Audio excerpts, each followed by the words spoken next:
안녕하세요. 김경옥입니다. 오늘은 일본 교육 세 번째 시간인데요.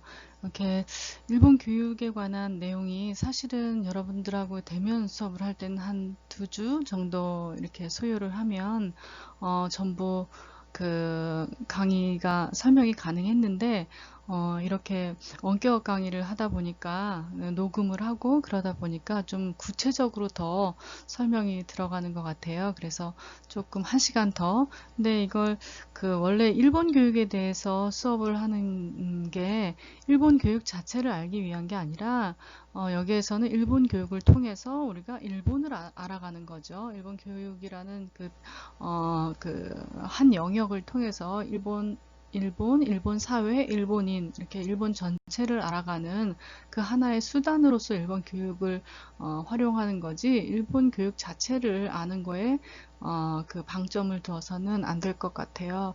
그런 점에서 보면 조금 수업 내용이 일본 교육에 관한 수업 내용이 좀 길어지더라도 유용한 게 오히려 더 유용한 게 아닌가라는 생각이 들어서 사실은 조금 구체적으로, 그 다음에 이걸 너무 수박 겉핥기 식으로 이렇게 대략적인 거는 우리가 그냥 어떤 정보를 통해서라도 아니면 다른 문헌을 통해서라도 다 아는 문제들 아니에요?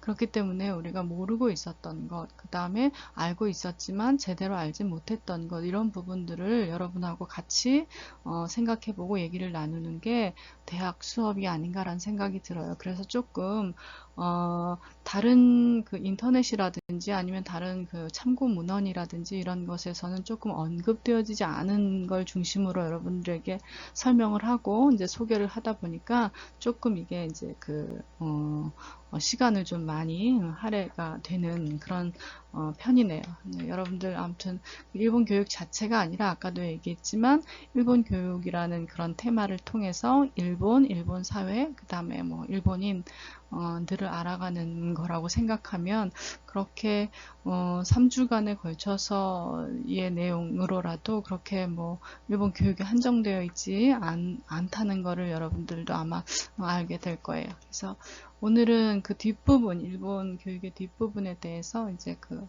설명을 하도록 하겠습니다.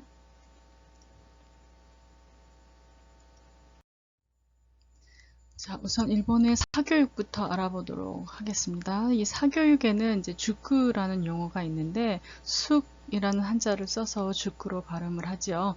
근데 이 주크는 뭐 요비코, 이 뒤에 보면은 이제 그 요비코에 대해서도 자세히 설명을 할 거예요. 그 다음에 나라이고또, 이것도 이제 자세히 설명을 할 텐데, 학습 주크라고 하는 거는 보통 이제 우리나라에서 얘기하는 학원을 말해요. 그래서 교과목이라든지 뭐 이런 것들을 보충 학습하는 그런 학원을 얘기하기 때문에 학습 주크에 대해서는 별도의 설명이 없고, 그다음 요비코라든지 나라의 곳도 는 뒤에서 이제 보충 설명을 이제 할 거예요. 근데 이런 요비코, 학습 주크, 나라의 곳도 이런 것들, 이런 사교육의 총칭을 바로 이제 주크라고 하죠.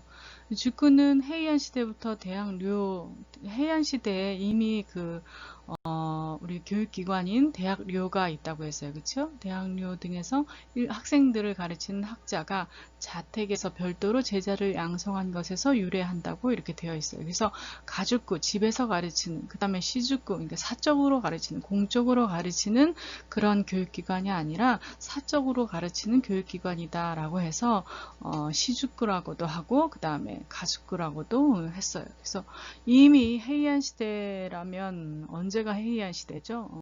천년, 일본의 고대를 얘기하죠. 고대부터 이 주쿠가 이제 있었다라는 그런 기록들이 있습니다. 그래서 대학료는 이제 공적 기관이기 때문에, 공적 교육 기관이기 때문에 그런 곳에서 이제 학생들을 가르치는 학자들이, 우리도 그랬잖아요. 우리나라에서도 보면은 이제, 학동이라고 해서 집에서 이제 자기의 어떤 지론이라든지 이런 것들을 따로 가르치는 그런 풍습이 있었는데, 일본도 마찬가지로 그런 학자들이 자택에서 별도로 지도를 한 그런 것에서 이 죽구가 탄생을 하게 되죠.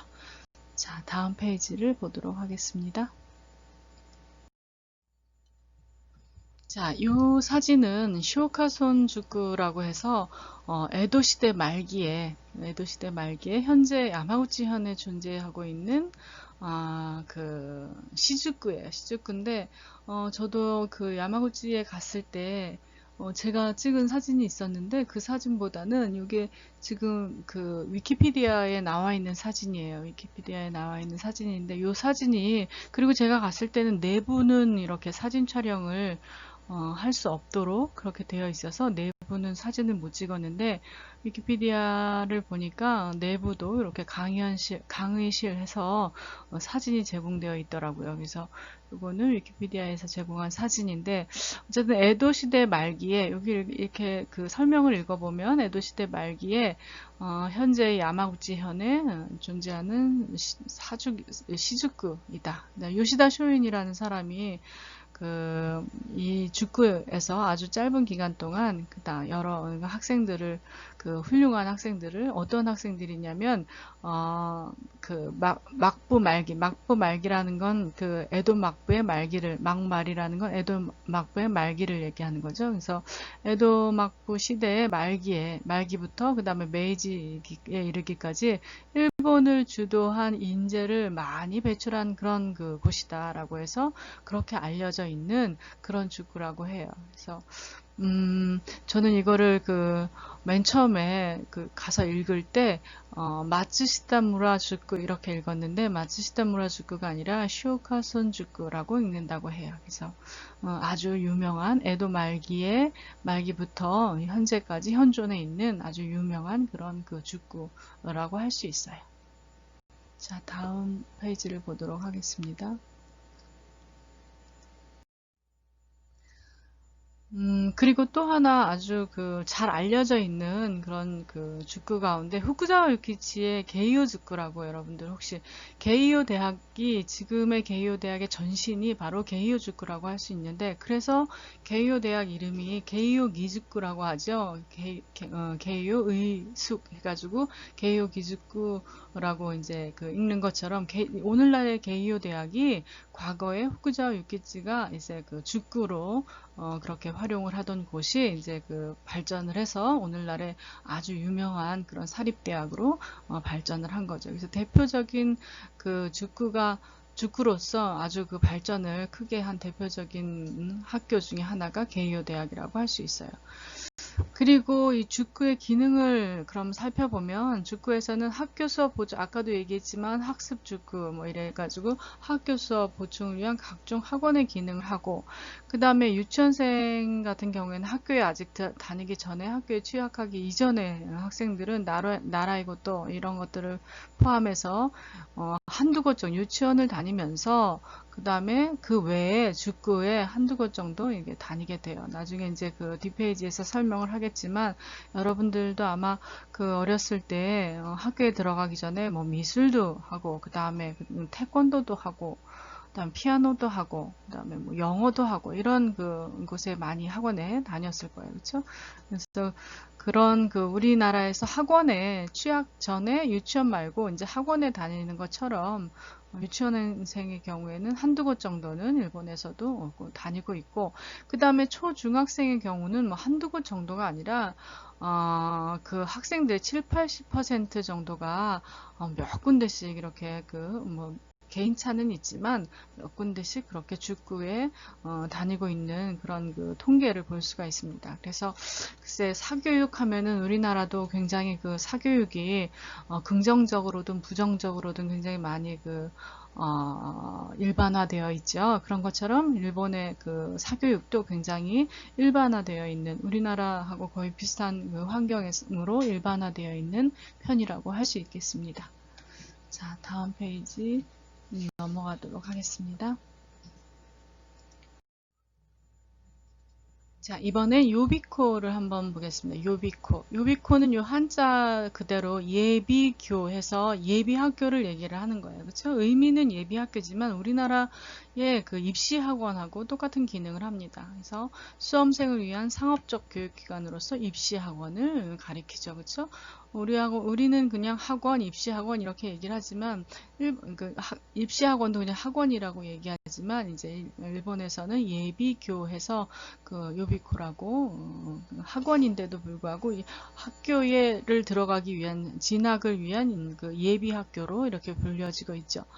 요비코에서 하는 그런 요비코의 기능은 대학 입시는 물론이고 각종 시험에 응시하는 그런 준비자에게 미리 지식 및 정보를 제공하고 시험 합격 후 필요한 지식 등을 동시에 제공한다. 이렇게 해서 여기 뭐 대학 수험, 그 다음에 사법 시험, 공무원 시험 이런 것들이 이제 그 예로 들어져 있는데 맞아요.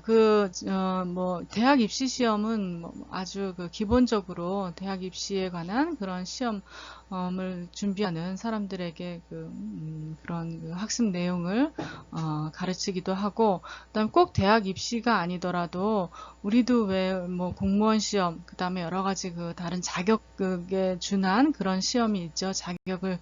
자격증을 취득하기 위한 그런 시험들이 있죠.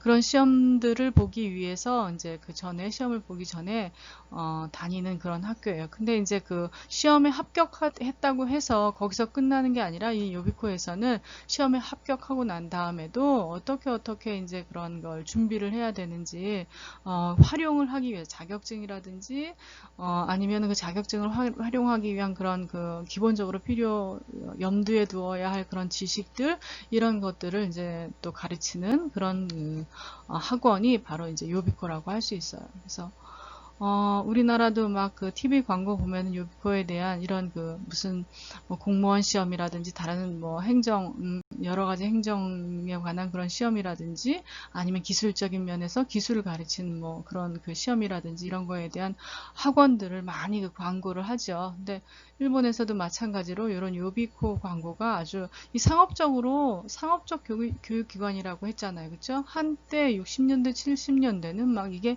정말 학교 규모를 능가할 정도로 학교 규모에 그 근접할 정도로 이게 상당한 규모의 그런 큰 입시 학원들이 많이 이제 들어서면서 그런 이런 광고도 우리가 흔히 접할 수 있었고 또 하나 특징은 우리나라보다 훨씬 먼저 이 요비코에서 그 숙식을 제공을 해서 기숙형 요비코라고 하죠. 기숙형 요비코가 일찍이 일본에서는 있었어요. 근데 우리나라에서는 기숙형 요비코가 글쎄 우리나라도 역사가 좀 되죠. 근데 우리나라보다도 훨씬 이전에 기숙형 요비코가 있어서 그런 기숙형 요비코를 중심으로 한 그 상업적 교육기관으로서의 그 어떤 발전 이런 것들이 굉장히 이렇게 눈부시게 발전을 했다가 90년대 이제 대학 입학 인원수들 입학자들의 그 인원수가 좀 감소하고 또 이제 그 대학 입학 인원수가 감소했다는 건 곧 뭘 얘기하는 거죠? 저출산이 이제 드러나면서부터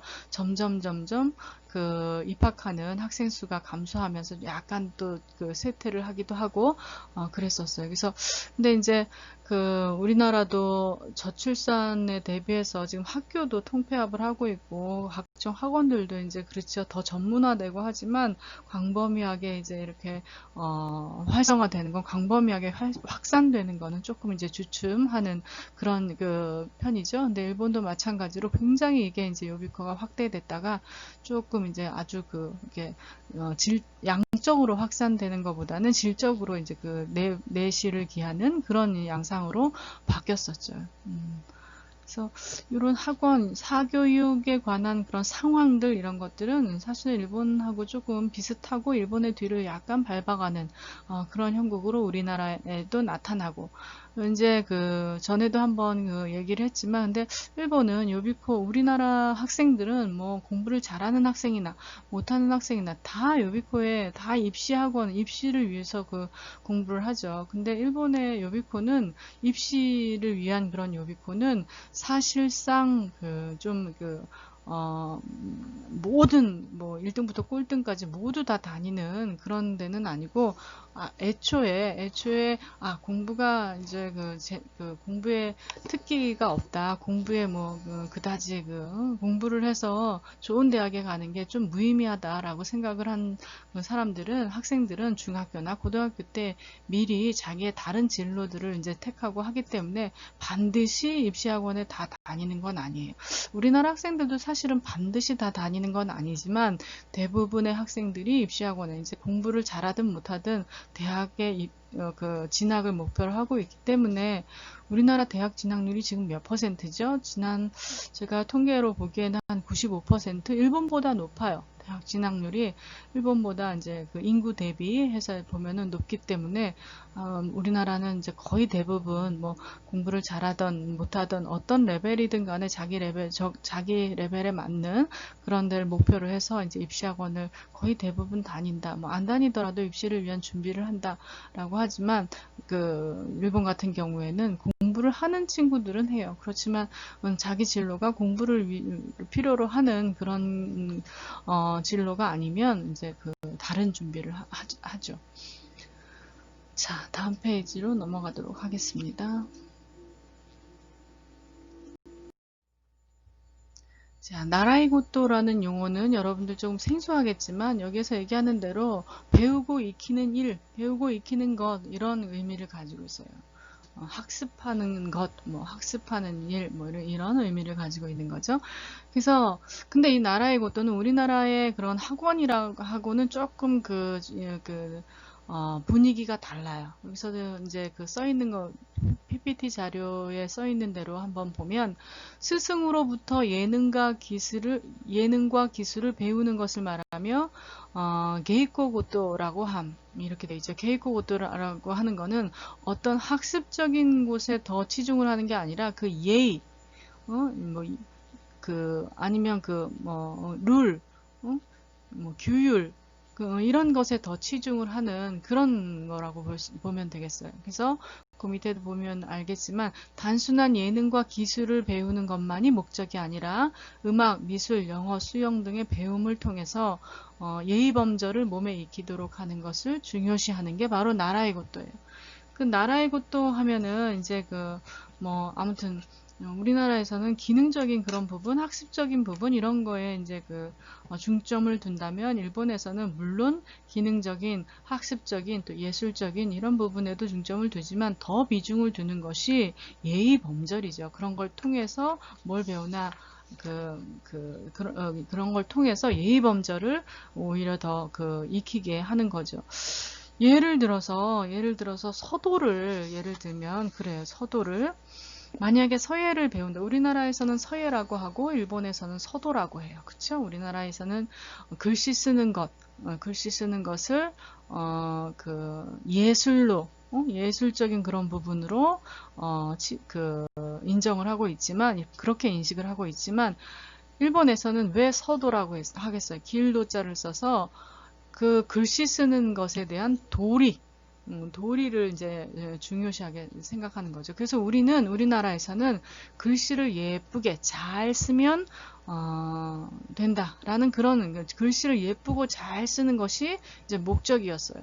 물론 뭐 다른 목적이 전혀 없다고 전혀 배제되어 있다고는 할 수 없지만 주로 글씨를 잘 쓰고 예쁘게 쓰고 훌륭하게 쓰고 이런 것들이 목적이라고 한다면 일본에서는 글씨가 뭐 삐뚤빼뚤 쓰든 예술적 가치가 없든 간에 글씨를 쓰는 사람의 태도, 도리 이런 것들을 오히려 더 큰 범위로, 큰 영역으로 그 가치를 인정하려고 하고 그 가치를 추구하고자 하는 게 바로 서도예요.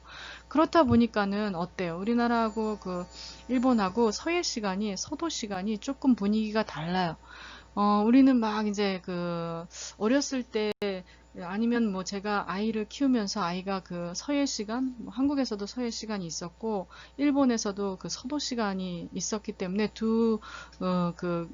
시간을 이렇게 비교를 해보면 한국에서는 여러분들 혹시 서예 할 때 먹을 갈아서 파는 거를 사서 가지고 가서 먹 가는 시간을 생략하고 갈아 놓은 먹을 부어서 벼루에 갈아 놓은 먹을 부어서 그것으로 이제 글씨를 썼던 그런 기억이 없나요? 근데 저는 아이가 여기 한국에서 학교에 다니면서 그 먹을 갈아 놓은 걸 판다고 하길래 깜짝 놀랐어요. 아니 어떻게 먹을 요즘은 편리하게 옛날에는 이제 다 먹도 가지고 가고 벼루도 가지고 가서 그 먹을 벼루에 이렇게 갈았죠. 갈아서 그 까맣게 만들어진 그 먹물로 글씨를 쓰곤 했는데 요즘은 그 벼루에 먹을 가는 그런 시간을 생략하고 먹을 이제 갈아 놓은 먹물을 사서 이렇게 글씨를 쓰더라고요.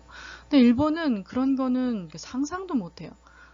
그 글씨를 쓰는 것 자체, 글씨를 쓰는 시간 자체가 중요한 게 아니라 글씨를 쓰기 위해서 준비하고 마음의 수양을 하고 태도를 바르게 하고 뭐 이런 것들을 중요시하기 때문에 먹을 가는 것, 그 다음에 종이를 펴는 것, 그 다음에 그 앉아서 생각을 하는 것. 자, 어떤 글씨를 마음에 새기고 쓸 것이냐, 이 글씨가 의미하는 것은 또 어떤 의미냐, 이런 걸 생각하는 시간을 충분히 보낸 다음에 맨 마지막에 한 글자, 두 글자 글씨를 써요. 근데 우리는 막 우리나라 같은 경우는 습자지를 많이 가서 똑같은 글씨 아니면 다른 글씨들을 계속 많은 양을 연습을 해서 글씨를 잘 쓰도록 이렇게 연습을 하죠. 그런 게 다른 거예요. 그래서 이 나라의 고토가 의미하는 게 바로 그런 거예요. 예술, 기능 뭐 이런 것들을 뭐 결과적으로 잘하는 것, 그런 결과를 보는 게 아니라 그런 어떤 예술을 하기 위한, 그 다음에 그 기술을 발휘하기 위한 준비 자세부터 마음가짐, 태도, 이런 것들을 몸에 익혀서 결과를 그런 과정을 통해서 잘 낼 수 있도록 그 과정에 비중을 많이 두는 것, 그러면서 예의 범절을 몸에 익히는 것, 이런 것들을 중요하게 생각하죠. 바로 이게 나라이고, 또 우리나라의 뭐 학원이라든지 그런 학원이라는 용어로 표현을 할 수 없는 게 바로 이제 그런 이유에서가 아닌가라는 생각이 들어요. 그래서 나라의 고토는 이제 그런 거고, 그래서 그럼 예의 범절을 몸에 익히도록 하는 걸 왜 중요시하게 여겼는가? 그 뒤에 이제 시츠케라는, 여러분 혹시 시츠케라는 용어를 들어봤는지는 모르겠지만 일본의 문화 가운데 그러니까 교육 문화 가운데 아주 큰 비중을 차지하고 있는 그런 용어가 바로 시츠케예요. 그래서 그 시츠케에 대해서 한번 알아보도록 하겠습니다.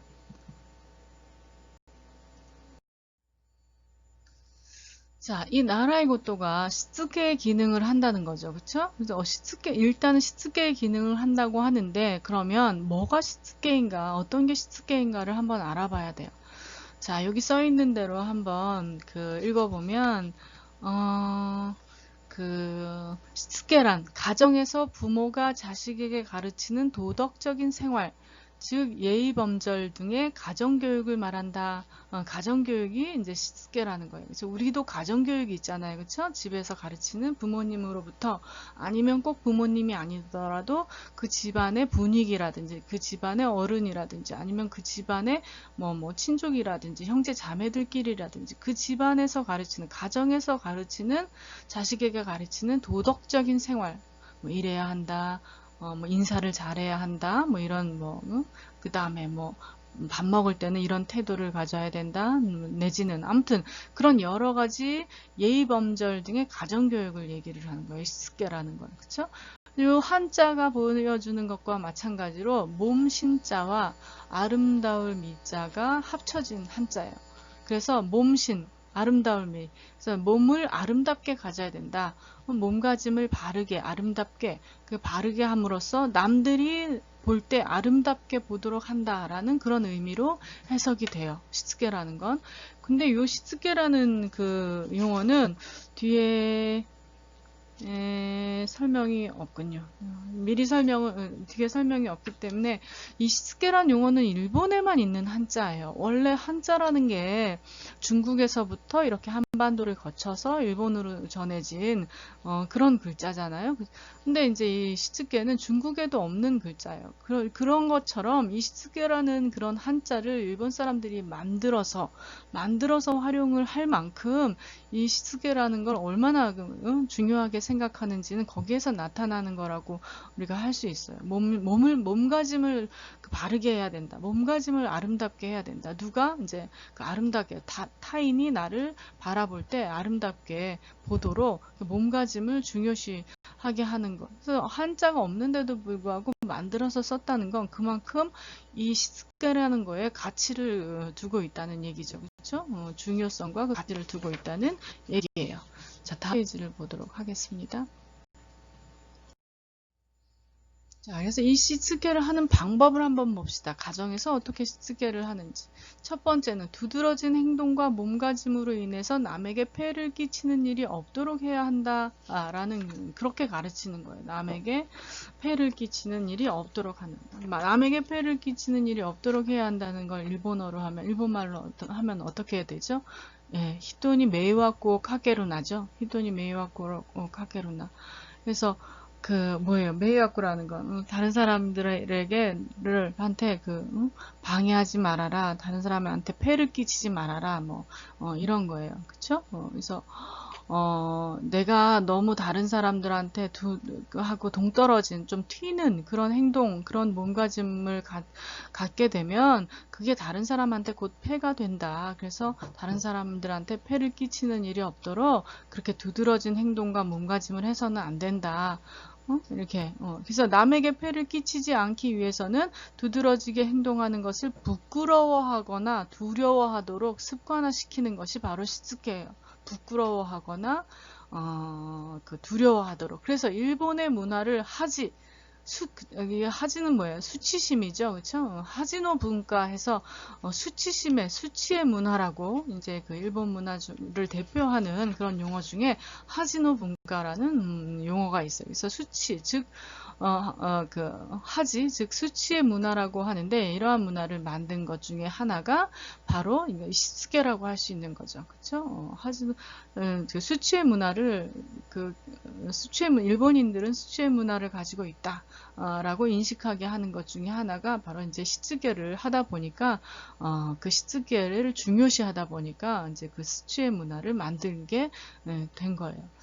여러분들 일본 보면은 사실은 뭐 왕따, 이지메라는 게 많이 우리나라의 이지메와 일본의 이지메는 비교할 수 없을 만큼 글쎄, 저는 제가 느낀 이지메는 그랬어요. 일본에서의 이지메는 우리나라는 그 이지메라는 게 좀 글쎄 제가 잘못 알고 있는 거면 여러분들이 자료를 찾아서 수정을 해주세요. 이거는 통계로 어떻게 비교를 할 수 없기 때문에 제가 통계 자료는 가지고 있지 않아요. 일본의 이지메와 한국의 왕따 문화 뭐 이런 게 사실은 비교해 놓거나 뭐 했으면 근데 그 비교가 굉장히 단순한 거고 근거가 그렇게 확실하지 않은 거라 물론 비교를 해 놓은 게 있다고 하더라도 자료로 이게 충분한 그런 게 아니기 때문에 제가 여러분들에게 얘기는 할 수 없지만 이거 개인적으로 제가 느꼈던 한국의 이지메와 일본의 이지메는 조금 그 깊이와 그 다음에 수단과 이지메가 행해지는 방법과 이런 것들이 굉장히 달라요. 우리는 사실은 그 왕따가 이루어진다고 하더라도 보편적인 게 아니잖아요. 누구나 다 왕따를 하는 게 아니잖아요. 이거는 하나의 사건처럼 그 왕따가 이루어지고 그 다음에 그 왕따함으로 인해서 왕따를 하면서 그 폭행이라든지 여러 가지 있어서는 안 되는 그런 폭력 문제 이런 것들이 있잖아요. 이제 이게 일반적인 건가요? 학교에서 중학교, 초등학교, 유치원부터라고 합시다. 유치원, 초중, 고등학교, 대학교 일반적으로 이렇게 된 건 아니잖아요. 어느 시기에 조금 잘못 판단된 일부 학생들의 그런 모습들이 우리한테 이제 뉴스로 전해지기 때문에 모든 학생들이 다 그런 것처럼 그런 착각을 일으키게 하는 보도로 인해서 착각을 일으키게 하는데 모든 학생들에게 일반적으로 보편화된 그런 현상은 아니잖아요. 만약에 일반적으로 보편화된 그런 상황이면 왕따가 모든 학생들에게 일반적으로 보편화된 상황이면 여러분들 고발해야죠. 그렇죠? 그래서 이게 일반적인 거기 때문에 이런 것들은 수정해 나가야 된다. 이런 것들은 개선해 나가야 된다라고 하는 그런 문제 제기를 해야 되는 거죠.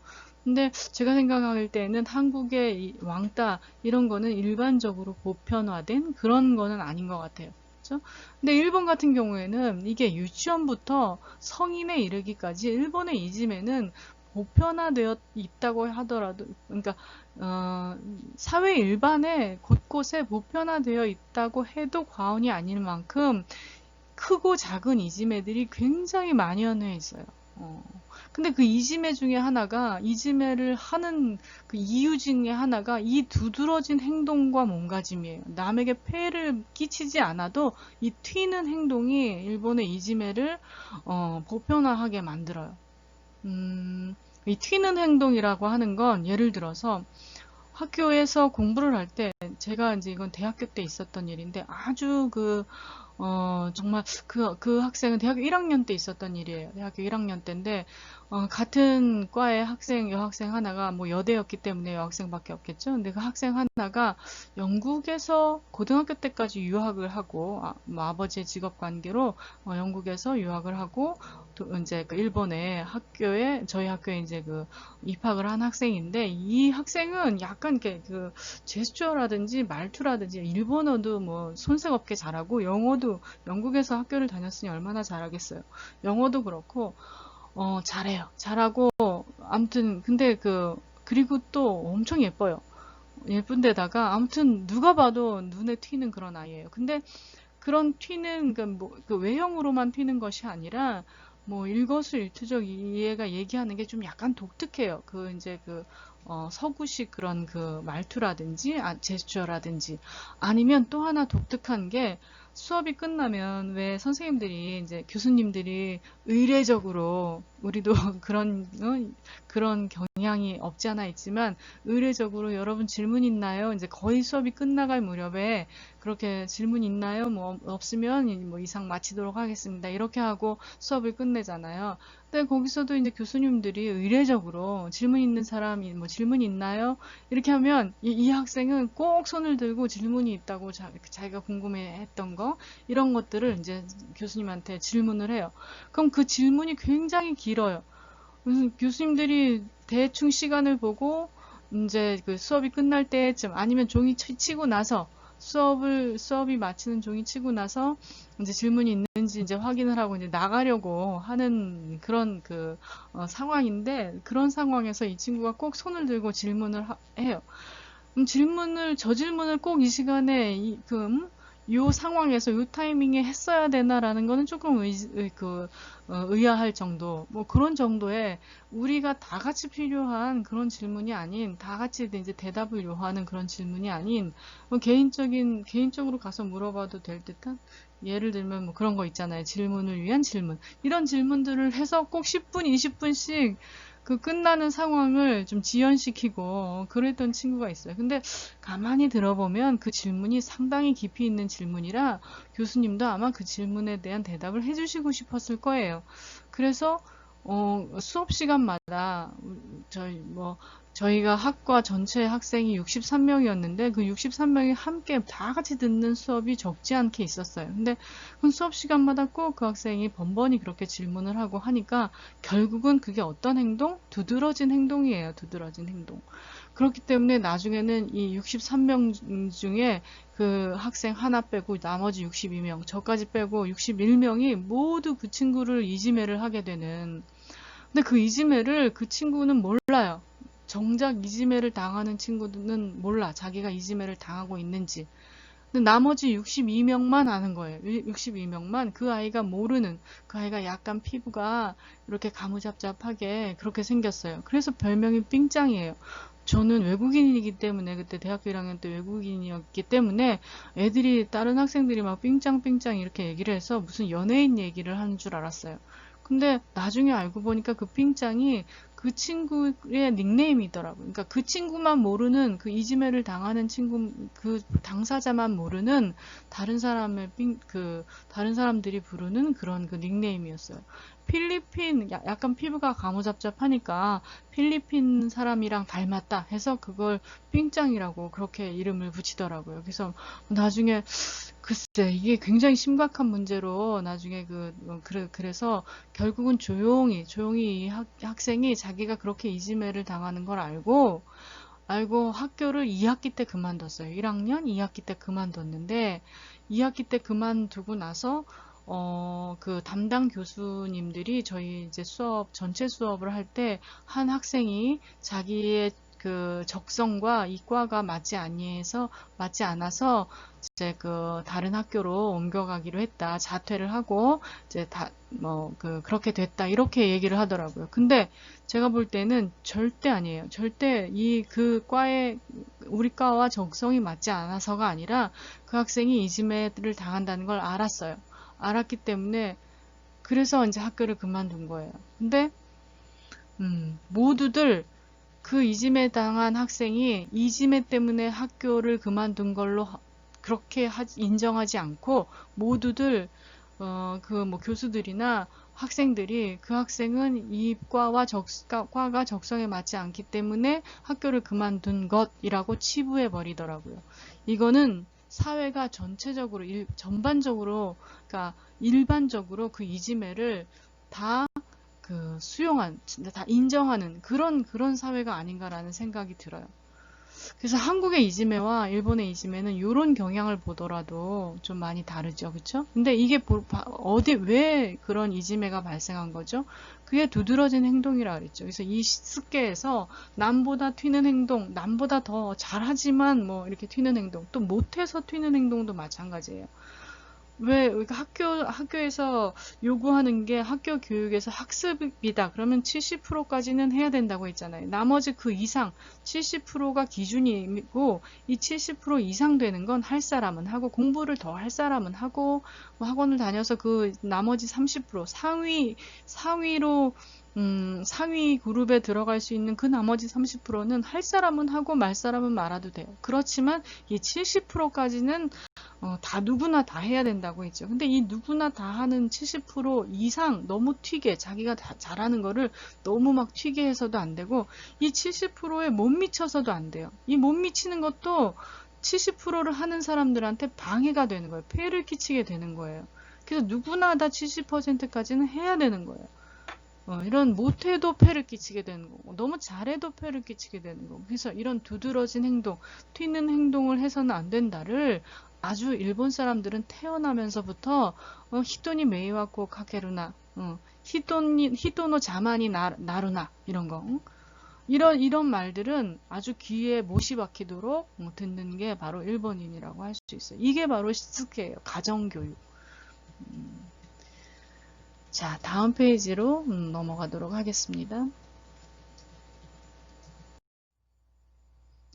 자, 시쓰게에 관한 문제점. 전 페이지에서 그 이지메 얘기를 하면서 시쓰게를 하는 방법 중에 방법과 그 목적 중에 이지매를 당하는 게 뭐라 그랬어요? 두드러지는 행동과 몸가짐이 꼭 이지매를 당하게 하는 그런 요인일 수도 있다. 그래서 이런 시츠케를 굉장히 비중을 두고 가르친다라는 그 얘기들을 했어요. 그렇죠? 근데 뭐 문제점으로 따지면 그 이지매도 연결된 그런 문제점 가운데 하나라고 할 수 있지만 시츠케 자체가 가지고 있는 문제점들을 살펴보면 여기 한 두 가지 정도를 들 수 있는데 또 한 가지는 시츠케를 빌미로 아동학대나 폭력으로 이어지는 사례가 발생한다. 그래서 가정에서의 빗나간 시츠케가 문제이다.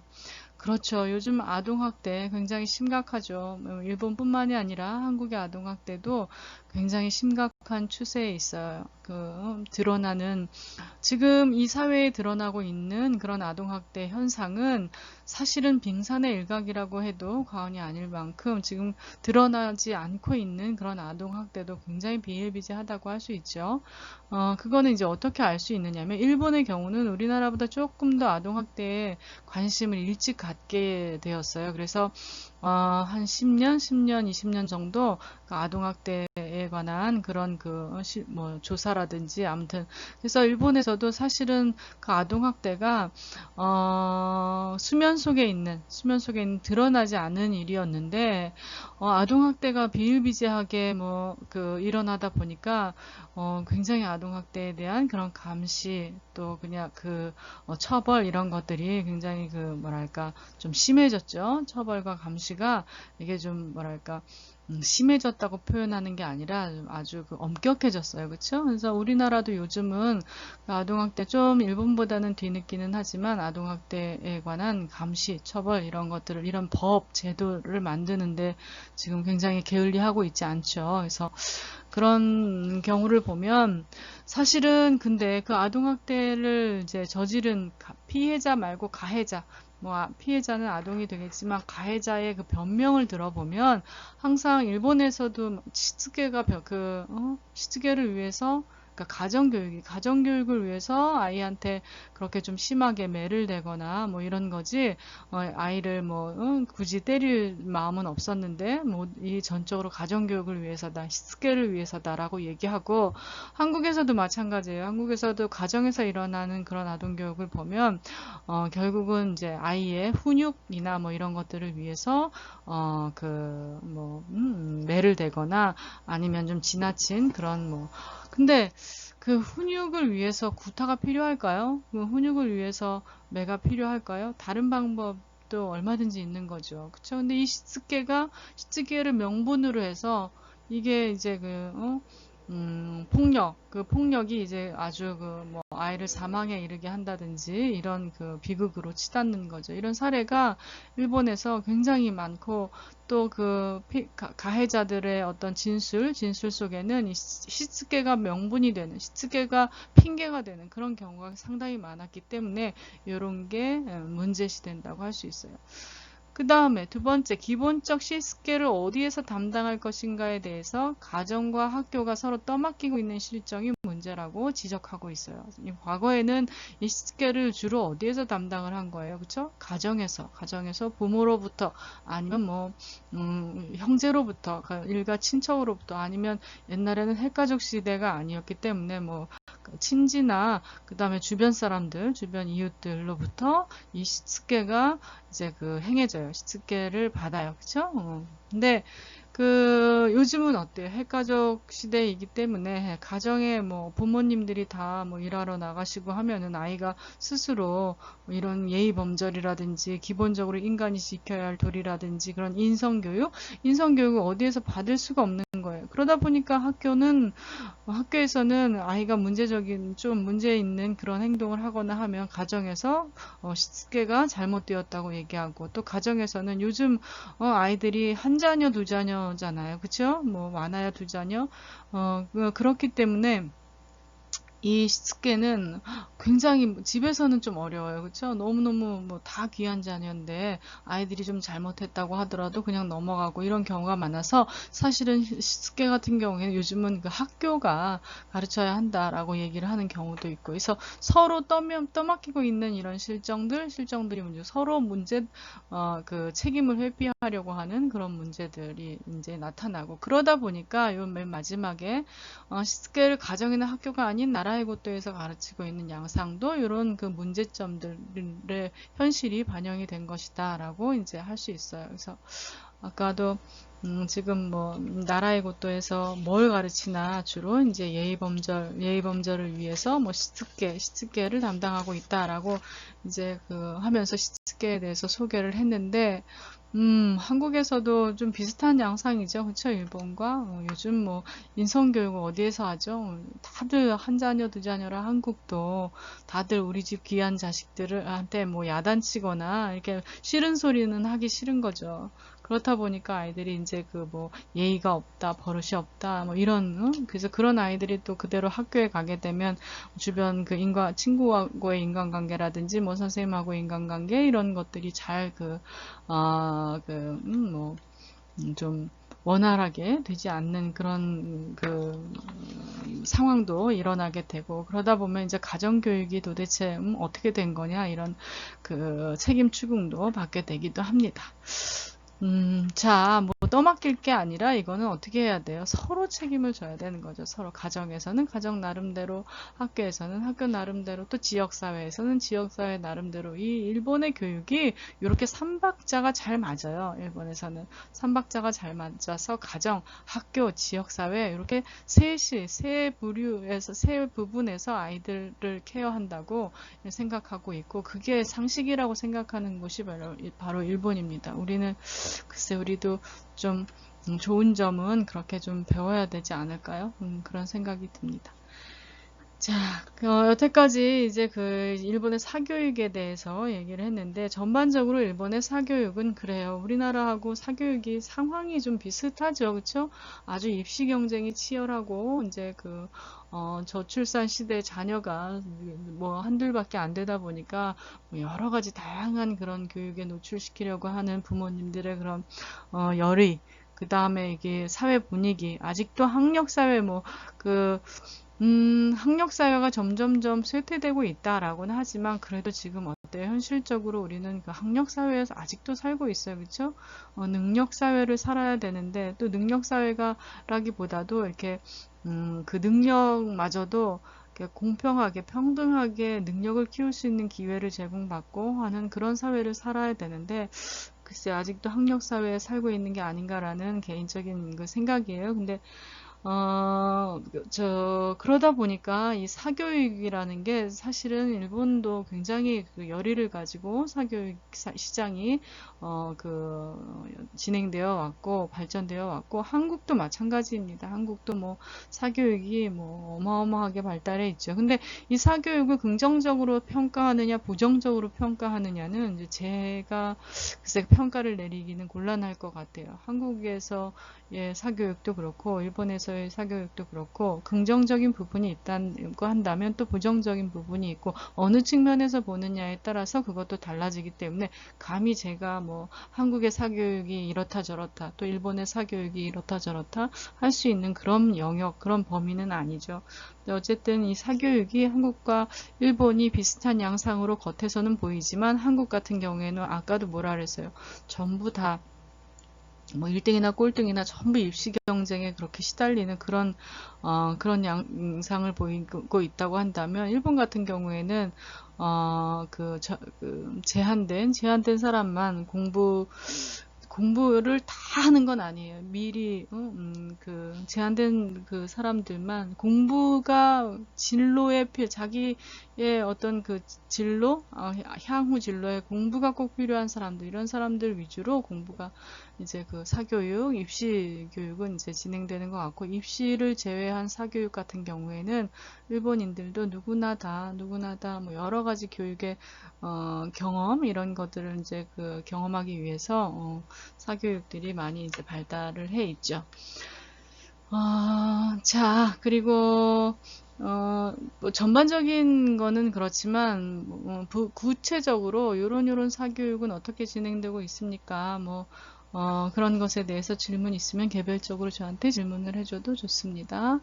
아직 아주 깊이 갔다고는 할 수 없기 때문에 이 사교육에 관한 그런 내용도 아주 깊이 있게 다루었다고는 할 수 없기 때문에 혹시라도 여러분 좀 더 깊이 있게 알고 싶으면 질문을 해달라는 그런 얘기예요. 자, 다음 페이지로 넘어가도록 하겠습니다. 자, 그 다음에 5번째, 우리 교육 문제, 일본 교육의 문제점에 대해서 얘기를 해볼 텐데, 여기는 한 3가지 정도 일본 교육의 문제를 이렇게 언급했어요. 뭐냐면, 첫 번째는 육아 스트레스, 그 다음에 교육의 전반적인 그런 문제 중에서, 3가지, 뭐, 그렇다고 요거밖에 문제점이 있다라고는 할 수 없지만, 어쨌든, 그, 일본에서 일반적으로 회자되고 있는 교육 문제, 이런 것들이 뭐가 있나 살펴보니까 이제 육아 스트레스, 그 다음에 저 뒷부분에 유토리 교육이라고 여러분들 아마 들어봤을 거예요. 유토리 교육의 장단점, 유토리 교육을 시행하고 나서의 문제점, 뭐 이런 유토리 교육을 둘러싼 그런 얘기들. 그 다음에 세 번째는 청소년 비행, 이것도 이제 교육으로 연관되기 때문에 연관을 시켰기 때문에 청소년 비행 이렇게 3가지 교육 문제를 이제 들고 왔는데 첫 번째 육아 스트레스를 보면 자 한번 읽어봅시다. 자신의 육아 방법이 옳은 것인지 또는 아이가 신체적 정신 정신적으로 정상적인 성장을 하고 있는지에 대한 불안감. 부모들이, 엄마들이 이렇게 이제 그 불안감을 가지고 있다는 거죠. 그쵸? 그래서 도대체 이 부모들이 가지고 있는 불안감, 이런 것들을 어떻게 해소해 줄 수 있는지, 굉장히 일본 사회에서는 그런 것에 대한 대책, 이런 것들에 이제 고심을 하게 된 거죠. 그 다음에 그 외에 공원 데뷔의 실패로 인한 정신적 고통이나 소위 3세와 신화에 관련한 불안감이 또 이런 여러 가지 불안감 때문에 일본 육아를 담당하는 사람들이 육아 담당하는 뭐 어머니가 주로 어머니겠지, 주로 엄마가 육아를 담당하는데 그 외에도 육아를 담당하는 그 당사자들의 이제 육아 스트레스, 이 문제들이 불거지게 됩니다.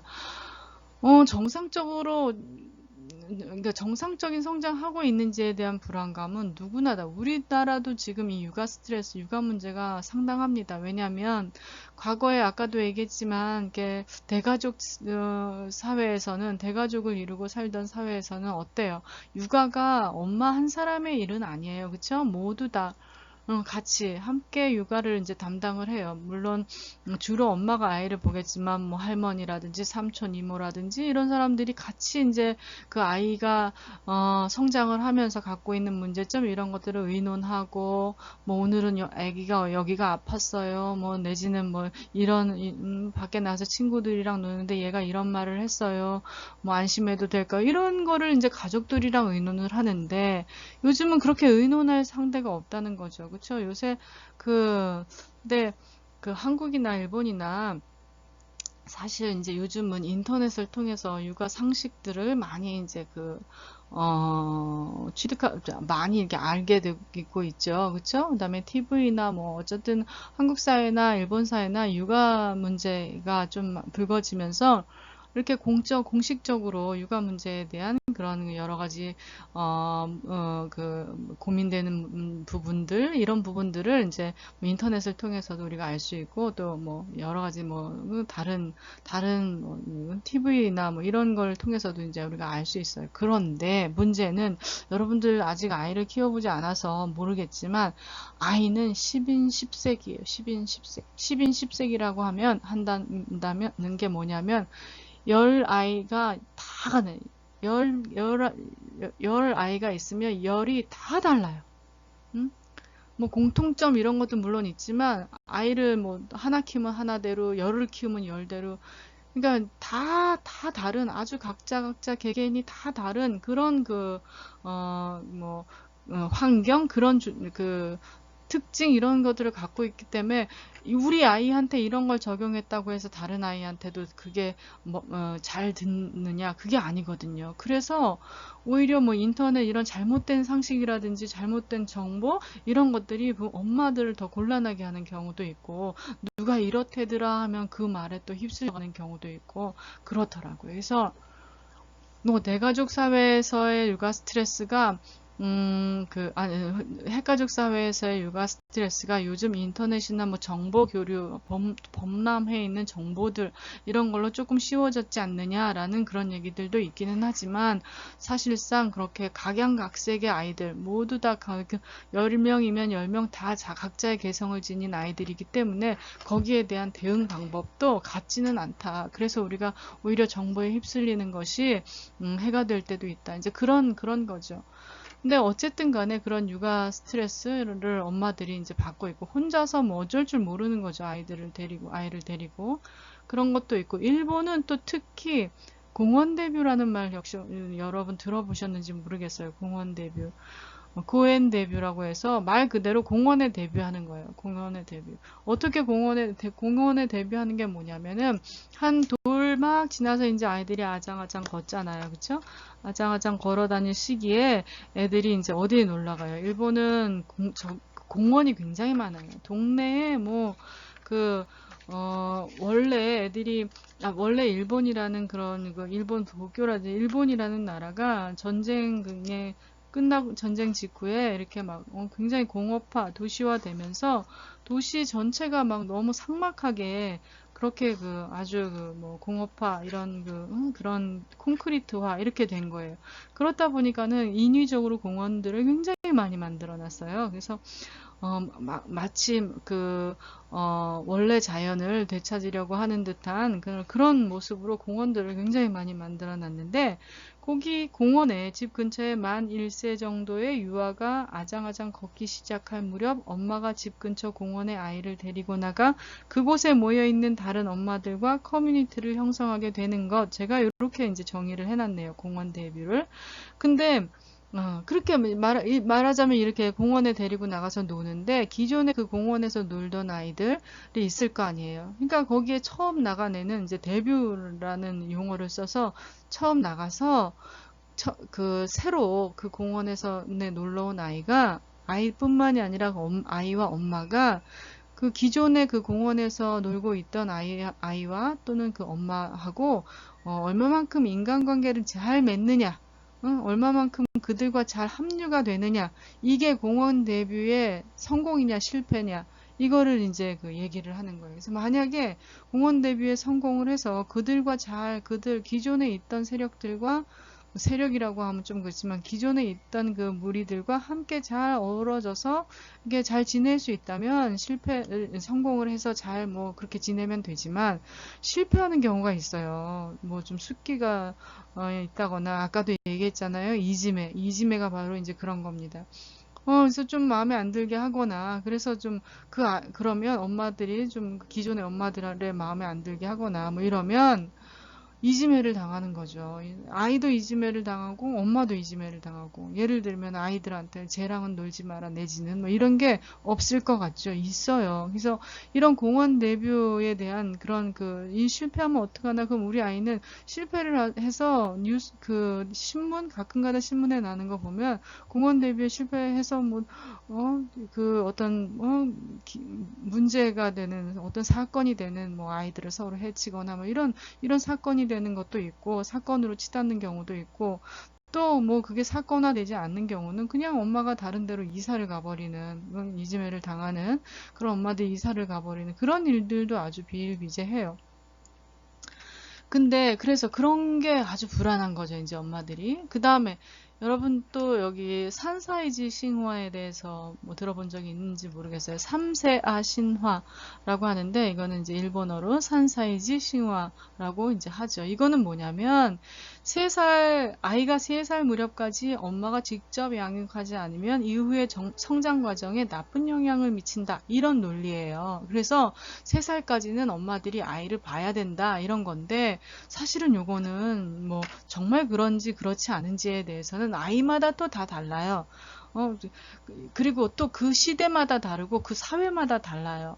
일본에서는 어떤 일이 있었느냐면, 패전을 하고 직후에는 막 일본이 경제 발전에 올인할 때 노동력이 부족했어요. 그쵸? 노동력이 어마어마하게 부족했죠.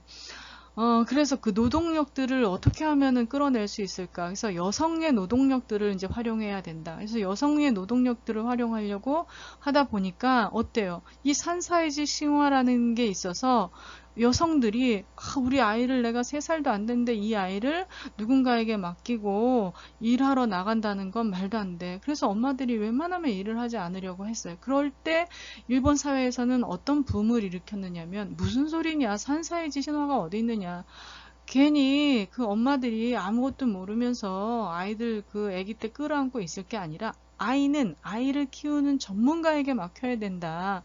그래서 막 회사에다가 우리나라의 어린이집과 같은 유치원이 아니라 제가 어린이집, 음, 용어를 잊어버렸네요. 유치원하고, 보육원. 유치원과 보육원이 있는데, 그런 보육원을 굉장히 많이 지었어요. 사설보육원, 국립보육원, 그 다음에 뭐 아무튼 뭐 그 회사에서 개인적으로 회사 나름대로 회사 사내 보육원 해서 보육원을 굉장히 이렇게 활성화시키면서 엄마들이 아이를 끌어안고 있지 못하게 엄마들이 이제 그 아이들을 전문가에게 육아 전문가에게 맡기고 그 엄마들의 노동력은 이제 사회에서 그 노동력이 활용되게 그런 시스템으로 이제 했어요. 막 이제 이렇게 붐을 일으켰겠죠. 그리고 나서 이제 그 일본이 경제적으로 안정이 되고 이제 여성 노동력까지 필요 없어요. 여성 노동력을 그렇게 필요로 하지 않을 때는 또다시 어떻게 이제는 또 산사이지 신화에 대해서 얘기를 하는 거예요. 그래도 아기는 엄마들이 키워야 된다. 아이들이 이렇게 정서적으로 굉장히 이제 불안해지고 3살 버릇 80 간다는 말이 있듯이 3살 때 잘못 형성된 그런 버릇들 뭐 이런 거는 뭐 80까지 평생 이 아이가 가지고 지니고 가야 할 그런 문제가 있다. 뭐 이런 식으로 또 그 산사이지 신화를 부정하고 그래서 시대에 따라서 그 사회에 따라서 산사이지 신화 3세아 신화를 부정하는 때도 있고 긍정하는 때도 있고 뭐 그런 때가 있어요. 근데 이런 거에 대해서 엄마들이 굉장히 또 불안하게 생각을 하는 거 있죠. 과연 내 아이를 내가 끌어안고 있어야 될지, 또 이 아이를 뭐, 보육원에 보내야 될지, 보육원은 영세아부터예요, 영세아. 채 1세가 되기 이전부터. 우리나라도 어린이집에서 만 1세가 되기 이전부터 받는 것도 있죠. 아무튼 어쩔 수 없이 이제 뭐 이렇게 아이들을 엄마가 이제 일을 해야 될 경우에 아이들을 그렇게 맡기기도 하는데 사실은 뭐 이런 여러 가지 문제들 육아 스트레스를 초래합니다. 그래서 이런 게 이제 그래서 다음 장을 한번 보도록 하겠습니다. 자, 그럼 이 육아 스트레스를 어떻게 풀어야 되느냐, 어떻게 대응 방안을 모색해야 되느냐 해서 일본에서는 일찍이 아주 벌써 한 30년 거의 돼가죠. 도쿄도 육아지원 사업 어린이 가정 지원 센터라는 데가 있어요. 도쿄도에 육아 지원 사업의 하나로서 어린이 가정 지원 센터라는 게 그래서 그 이름이 스크스크 히로바예요. 뭐 이런 것들을 만들어서 스크스크 히로바에서는 이제 도쿄도에서 운영하는 거니까 각 지자체에 이제 이런 것들이 스크스크 히로바가 생기죠. 우선은 도쿄도가 시범적으로 이제 해봤어요. 그래서 제가 사실 일본에 있을 때 이 도쿄도 스크스크 히로바에서 볼런티어를 1년 정도 했었어요. 그래서 어떤 식으로 이 스크스크 히로바가 이제 스크스크 히로바는 스크스크는 쑥쑥이라는 쑥쑥 광장 뭐 이건데 아이들이 쑥쑥 클 수 있도록 마련된 광장 이런 의미를 가지고 있어요. 근데 여기서는 어떤 일들을 하느냐면 애들을 맡겨요, 일시적으로 엄마들이. 아이들을 여기다가 이제 아침에 맡기고 가면 맡겨진 동안은 애기들은 뭐 영세아부터 이렇게 뭐 보육원에 다니지 않는 아이들 이라든지 아니면 보육원을 가더라도 뭐 그 외의 시간, 보육원에서 아이들을 맡아주는 시간, 외의 시간에 엄마들이 잠깐 아이들을 하고 데리고 와서 같이 놀기도 하고 그 다음에 뭐 그 맡겨놓고 잠깐 어디 가서 뭐 시장을 보기도 하고 그래요. 그리고 또 아이한테 어떤 문제가 아이가 어디 뭐 넘어져서 다쳤다든가 아니면 아이가 좀 나쁜 버릇으로 자꾸 한다거나 뭐 이럴 때는 또 이렇게 전문가들하고 상담도 하고 그래요. 그래서 전문가들도 있고 보육사들도 있고 뭐 아무튼 양호 선생님도 있고 보육원하고 비슷한 그런 환경 시설을 갖추고 있어요. 근데 요거 이제 이런 지원센터를 이용할 경우 어머니들의 시간적 여유가 생기고 그 다음에 전문가의 도움으로 아이들의 성장과 발육 문제 이런 것들을 해결하고 그 다음에 그렇기 때문에 이게 이제 육아 스트레스로 인한 아동 학대를 조기에 예방하는 그런 차원에서 이런 스크스크 히로바라는 어린이 가정 지원센터가 이제 생겼어요. 이런 고민들 뭐 이런 방안들을 계속 일본에서는 이제 만들어내고 있죠. 만들어내는데도 불구하고 아직도 육아에 관한 그런 문제들, 육아가 안고 있는 문제들을 다 해결했다고는 할 수가 없죠. 그거는 뭐 완전히 해결하기도 어려운 거고, 어쨌든 그렇지만 그런 해결 방안 이런 거에 대해서 계속 이제 탐색하고 만들어내고 연구하고 있죠. 우리나라도 스크스크 히로바 같은 곳이 좀 있었으면 좋겠네요. 글쎄 지금은 어, 아동 상담소도 그렇고 되게 제한적인 그런 그 숫자밖에 없기 때문에 아동 상담소라든지 어린이가 놀 수 있는 어린이 그 유아들 말고 아동관, 뭐 아동관이라든지 이런 또 유아들을 위한 그 스크스크 히로바 뭐 그 어린이 가정 지원 센터라든지 이런 것들이 많이 보급이 되고 확산이 되었으면 하는 바람입니다. 자, 그 다음에 다음 페이지로 넘어가도록 하겠습니다.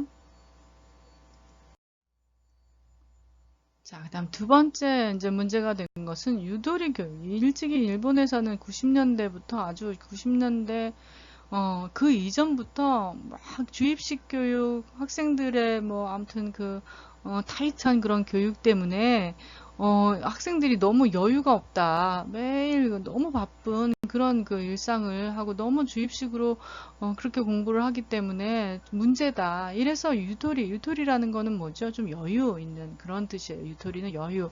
그래서 여유 있는 교육을 실시해야 한다라고 해서 여기 이제 PPT 자료에 나와 있는 걸 한번 같이 읽어보면 여유라는 의미의 유토리 교육은 과도한 주입식 교육에서 벗어나 학생들을 입시 경쟁에서 해방시키기 위해 1990년대 중반부터 시행한 교육입니다. 네. 그 다음에 학생의 인성이나 창의력을 키우기 위해 수업 시간과 교재의 양을 크게 줄이고 주 5일제 수업을 시행하여 학습 부담을 덜어주는 것을 말합니다. 구체적으로. 그래서 이 유도리 교육을 실시했어요. 유도리 교육을 실시했는데 문제점이 생긴 거예요. 자, 어떤 문제점이 생겼는지 한번 다음 페이지에서 알아보도록 하겠습니다. 자, 유도리 교육의 의도는 좋았어요. 그쵸? 학생들이 너무 주입식 교육에 그냥 맨날 시달리고, 그런 아주 많은 수업 시간에 시달리고 하기 때문에 그런 걸 좀 여유를 줘야 된다. 그런 취지는 좋았으나, 자, 그렇게 시행을 하고 나니까 글쎄, 여러 가지 문제점이 생겼는데, 첫 번째 문제가 이 학력 저하예요. 학력 저하. 가장 큰 문제가 학력 저하. 학업 성취도 국제 비교, 이제 여러 뭐 수학 경시 대회라든지 아니면 무슨 경시 대회 해서 국제적으로 무슨 경시 대회가 열리죠. 이런 국제 비교 결과의 순위가 일본이 뭐 엄청 떨어지는 거예요. 옛날에는 가장 선두에 선 우수한 그런 선두에 선 그런 성적이었다면 나중에 막 한국한테도 밀려요. 요즘 어떤가요? 여러분들 학력 평가가 학업 성취도 국제 비교를 보면 한국이 일본에 뒤지지 않죠. 근데 뭐 왔다 갔다 하기는 하는 것 같은데 그때는 뭐 학력에 관해서는 단연 일본이 우위라고 생각을 했었는데 점점 그 순위가 떨어지고 있는 거예요. 국제 비교를 했을 때 순위도 떨어지고 또 고등학교 학생들의 기초 학력이 테스트를 해보니까 뭐요 너무 형편없이 기초 학력을 학력도 갖추지 못하고 있는 게 드러나기 시작한 거예요. 그래서 안 되겠다. 이래서는 애들이 아무리 여유 교육도 좋지만 너무 학업 수준이 학력이 너무 떨어지기 때문에 문제다. 그래서 다시 학력 중시 교육이 부활이 됩니다. 유도리 교육이 아니라 여유 교육이 아니라 학력 다시 공부를 시켜야 되겠다. 그러면서 여기 이렇게 나오죠. 경쟁만이 교육을 살릴 수 있다는 진단과 반성이 일본의 재계, 학계에서 일제히 제기가 된 거예요. 그래서 유도리 교육이 지금 우리한테 필요한 게 아니라 다른 나라와 경쟁해서 이길 수 있는 그런 교육을 해야 된다라고 이제 다들 이제 난리가 난 거죠. 그래서 2007년에는 1964년에 폐지했던 전국 일제고사가 부활이 됩니다. 원래 이제 일제고사를 이제 64년에 폐지하면서 시험을 안 봤었어요. 근데 2007년부터 막 그런 시험을 이제 전국 일제고사 뭐 이런 것들을 다시 시험을 보게 하고 하면서 학력 중시 교육을 부활시켜야 된다. 이제 그렇게 이제 아무튼 일본 사회에서 막 그렇게 들고 일어나고 뭐 문제다, 큰일이다. 유도리 교육이 이대로 놔둬서는 안 된다. 그런 이제 얘기들이 많이 이제 논란이 됐었죠. 그래서 결국은 뭐냐면 맨 밑에 보면은 유도리 교육, 그 다음에 학력 향상 교육 어느 쪽이냐? 어느 쪽을 택할 것이냐 굉장히 딜레마에 빠진 거죠. 일본 그랬을 때 참 일본 사람들 저는 이런 거를 이렇게 고안해내는 그런 걸 보면 굉장히 대단한 사람들이라고 생각을 하고 감탄을 금치 못했던 게 바로 유도리 교육과 학력 향상 교육을 두 마리 토끼를 잡는 거나 마찬가지잖아요, 이거는. 근데 그들의 어떤 그 아이디어와 이런 걸로, 그다음에 그들의 어떤 연구, 아주 도대체 어떻게 하면 이 문제를 풀 수 있을까에 대한 그런 그 지속적인 연구로 인해서 이 두 마리 토끼를 다 잡는 그런 결과를 가져오기도 합니다. 어떤 거냐면, 물론 유도리 교육을 실시하지만, 그러면 아이들이 이제 노는 시간이 많을 거 아니에요. 그쵸? 노는 시간도 많고, 그 여유 있는 시간이 많은데, 그 여유 있는 시간에, 그러니까 노는 시간에 노는 것처럼 학습을 하게 하면 어떻겠느냐. 그래서 종합학습, 야외학습 뭐 이런 것들을 뭐 어마어마하게 비중을 높였어요. 근데 그런 걸 하려면 누가 애써야 되는 거예요? 학생들은 따라가면 되는 거예요. 이거 누가 노력해야 되는 거예요? 학교에서 교사라든지 부모에서 뭐 집에서 부모님이라든지 아니면 그 아까도 얘기했지만 이 삼박자 가정, 학교, 지역사회. 이 지역사회에서도 그렇게 놀면서 아이들이 공부할 수 있는 그런 환경들을 많이 만들어 놔야 되는 거예요. 근데 결국은 일본인들이 그렇게 놀면서 공부할 수 있는 환경들, 이런 프로그램들, 이런 것들을 굉장히 많이 연구해내고, 그걸 이제 실천하면서, 음, 그 여유도 가지면서 공부하면서 놀 수 있는 그 남은 시간에 놀면서 이렇게 저절로 학습이 취득되는 그런 프로그램들을 많이 만들었어요. 그래서 주 5일 주제 수업 뭐 이런 거를 하면서 그 빈 시간 토요일 이런 것들을 일본인들은 굉장히 그 알차게 활용을 해요. 우리는 놀토라고 해서 그냥 노는 토요일이었죠. 제가 한국의 교육을 비판하고 비난하는 건 아니지만 일본에서도 사실은 처음에 몇십 년, 한 20년을 그 주 5일 수업, 주 5일제 수업을 고민을 하다가 실시를 했지만 결국은 초창기에는 그게 성공하지 못했어요. 그냥 우리처럼 이렇게 놀토, 뭐 자율학습 아니면은 그렇게 된 거예요. 근데 그 놀토라는 개념을 일본에선 그 여유를 줬던 그 시간을 그냥 뭐 막무가내의 여유, 목적 없는 여유가 아니라 그렇게 알찬 시간으로 만들어낸 그런 그 케이스를 볼 수가 있어요. 그래서 이제 유도리 교육 맨 처음에 신문에 방송을 통해서 야 유도리 교육 문제인데 학력 향상 교육을 만약에 들여오면 그럼 유도리 교육을 할 것이냐 학력 향상 교육을 할 것이냐 도대체 이 진퇴양난이다 이걸 어떻게 하겠느냐 막 그렇게 고민을 할 때 방법이 있다라는 그런 그 뉴스가 나오고 뭐 이렇게 하면 된다 뭐 그 각계에 있는 교육자들이 교육실 현장에 있는 사람들이나 교육학을 연구하는 사람들이나 각계각층 다양한 그 계층에 있는 사람들이 머리를 맞대고 막 고민을 할 때 과연 저게 나올까라고 생각을 했는데 그렇게 풀어가더라고요. 참 지혜롭다는 그래서 깜짝 놀란 그런 케이스인데 굉장히 지혜롭게 그렇게 풀어가는 모습을 볼 수 있었습니다. 자, 그 다음에 마지막 다음 페이지를 한번 보도록 하겠습니다. 자, 이제 마지막 페이지입니다. 여러분, 페이지는 몇 페이지 되지 않지만 엄청 길고 긴 시간을 온 것 같으죠. 그쵸? 이 교육이라는 게 그래요. 여러분, 지금 쭉 들어봐서 알겠지만, 이 교육은 어때요? 일본의 사회의 모습을 그대로 보여주죠. 그쵸? 그래서, 간단한 것 같지만, 그렇게 쉽지 않은 문제들, 쉽지 않은 영역이 바로 일본 그 교육이 아닌가라는 생각이 들어요. 아무튼 마지막 청소년 비행 이게 또 교육에 있어서 하나의 큰 문제점으로 자리 잡았어요. 아주 이건 제가 일본에 있을 때 정말 매일 거의 매일을 TV만 틀었다 하면 그때는 뭐 인터넷이 2000년도 90년도, 2000년도까지만 해도 우리나라의 인터넷 보급률이 2000년도에 80%였다면 일본은 20%밖에 안 됐어요. 그래서 사실은 그때 당시에는 이게 이제 청소년 비행 문제, 이게 아주 문제화되어 있을 당시에는 인터넷이라기보다는 이제 뉴스 보도를 통해서 이런 이제 문제들을 많이 다뤘죠. 저도 접했죠. 그래서 거의 매일 청소년 비행 문제에 대해서 90년대, 80년대 이후 90년대, 2000년대까지도 뭐 아주 도대체 이놈의 청소년들을 어떻게 하면 좋겠느냐 이런 문제들로 매일 아주 이슈화 되었던, 그래서 이 청소년 비행을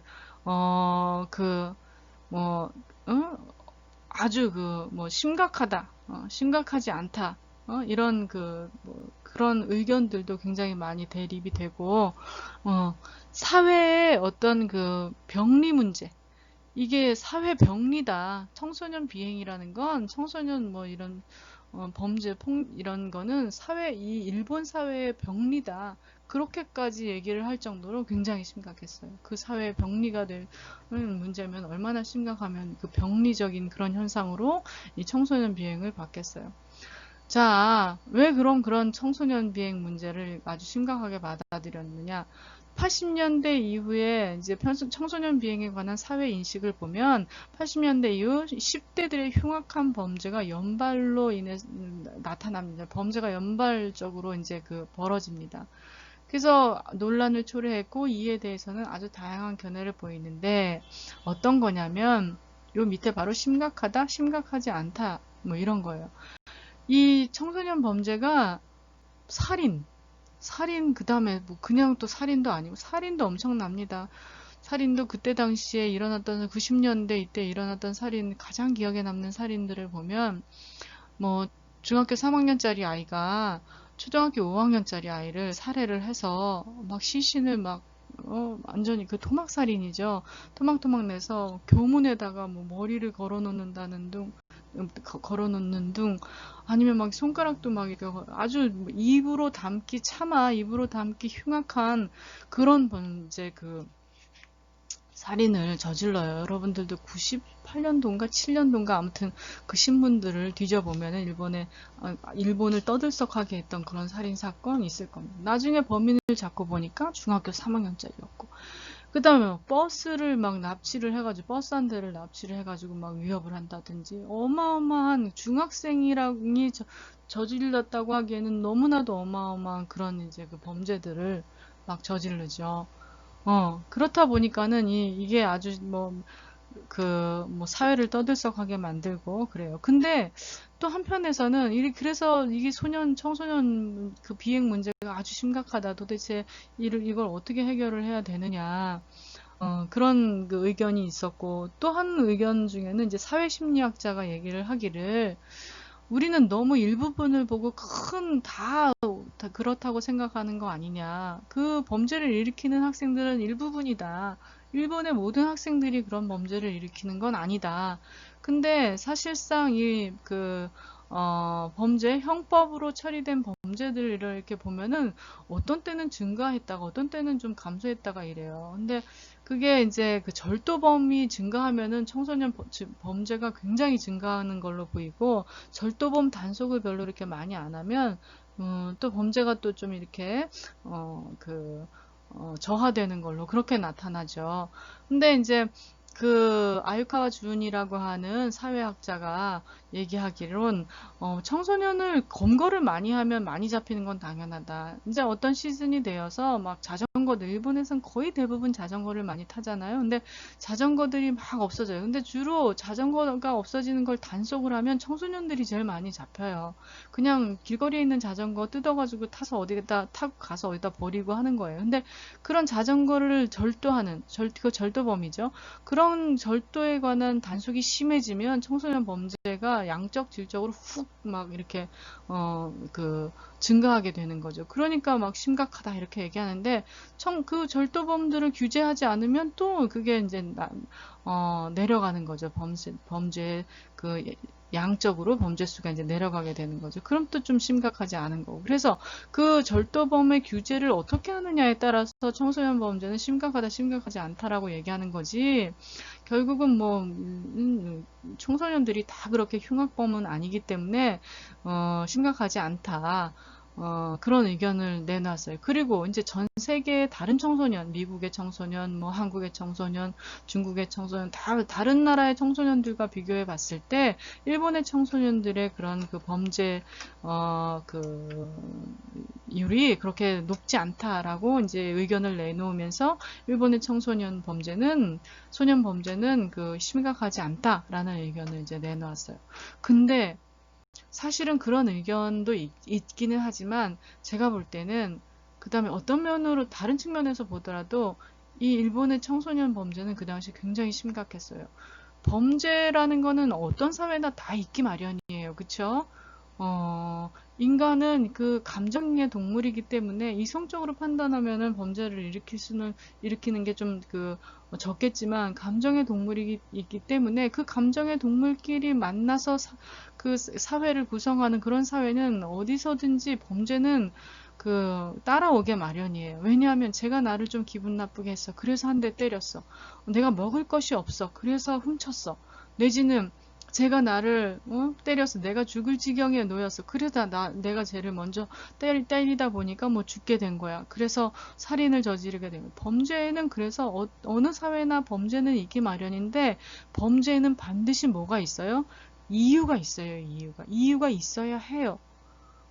근데 일본의 청소년 범죄는 그게 없어요. 이유가 없어요. 그냥이에요. 그냥. 그래서 저는 심각하다고 본 거예요. 왜 죽였어? 그냥 한번 해보고 싶어서. 이런 게 이유의 많은 이유를 차지했어요. 그냥이라는 게 어떻게 있을 수가 있어요? 인간성을 상실한 거죠. 그쵸? 이성이라는 게, 감정도 없는 거죠. 그쵸? 미워 내지는 뭐 제가 나한테 어떻게 했어 내지는 그런 이유가 없는 거예요. 그냥. 그 아주 흉악한 범죄를 저지른 친구도 그냥 해보고 싶어서예요. 고양이를 죽였더니 이렇게 죽더라. 그래서 쟤도 죽여보고 싶었다. 뭐 이런 게 이유가 될까요? 그래서 굉장히 심각하구나. 근데 제가 그때 이제 폭력 사건들, 이런 사건들을, 일본에서 발달 심리, 뭐, 임상 심리학을 이제 하다가 발달 심리에 관한 조사 중에 하나가 이제 학생들이 교사를 때리는, 폭력을 하는 그런 사건들을 이제 조사를 한 적이 있어요. 근데 이것도 너무 한국 사회하고는 너무 비교가 되는 거예요. 지금은 뭐 한국 사회에도 선생님들이 뭐 학생들한테 맞는 그런 게 가끔 가다가 이제 뉴스로 보도되고 하죠. 근데 일본에서는 그 당시에는 한 2000년대, 1990년대 이 당시에는 학생에 의한 교사 폭력 사건은 한국에서 정말 상상도 못하는 그런 일이었어요. 근데 일본에서는 학생에 의한 교사 폭력 사건이 아주 비일비재하게 1년에 한 뭐 거의 500여 건? 그런 폭력에 대한 수준, 수준이라고 해야 되나? 아무튼 어떤 폭력을 얼마만큼의 폭력이냐에 따라서 좀 폭력의 심각성이 뭐 심각한 거 그렇지 않은 거 좀 다양하지만 어쨌든 통계로 볼 때는 한 500여 건씩. 그래서 보니까는 하루에 뭐 몇십 명의 교사들이 학생으로 하여금 폭력을 통계적으로 그렇게 나타난 거예요. 그래서 이거는 정말 심각한 거 아니냐. 일단은 뭐 물론 학생이 교사를 뭐 때렸다고 해서 심각한 게 아니라 그 교사가 학교 안에서 학생이 통제가 안 된다는 얘기잖아요. 이거는 그쵸? 교사가 중심이 돼서 학생들의 어떤 그런 폭력성 이런 게 좀 통제가 되고 해야 되는데 그런 게 통제가 안 된다는 것. 그 다음에 이게 이제 형사적으로 형사 사건화 된 거니까 결국은 폭력이라는 게 옛날 사회에서는 요즘은 또 우리나라도 그렇다면서요. 일단 학교 교내에서 폭력이 일어나도 금방 경찰을 부른다면서요.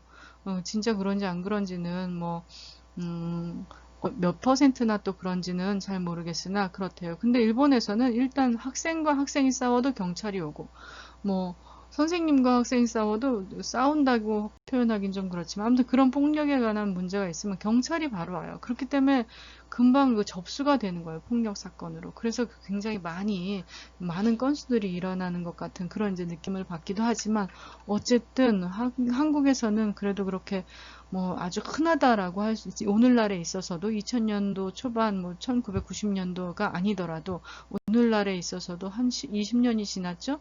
20년이 지난 오늘날에 있어서도 학생에 의한 교사 폭력 사건은 월등히 한국보다 일본이 굉장히 높습니다. 그래서 청소년 비행, 청소년 그 범죄 이런 것들을 왜 그럼 교육적인 문제로 이게 마무리가 되느냐면 선생님들이 잘 가르쳐야 된다. 학교에서 선생님들이 잘 가르쳐야지 이런 인성교육을 잘 못했기 때문이다라고 이런 그 청소년 범죄 이런 심각한 상황들 이런 상황들이 다 교육으로 이제 그 책임 전가가 되게 됩니다. 그래서 교육에서 그럼 도대체 중학교 2학년을 어떻게 가르쳐야 되느냐? 중학교 2학년의 인성교육을 어떻게 해야 되느냐. 그래서 이제 실시하게 된 게 무도교육이에요. 무도교육.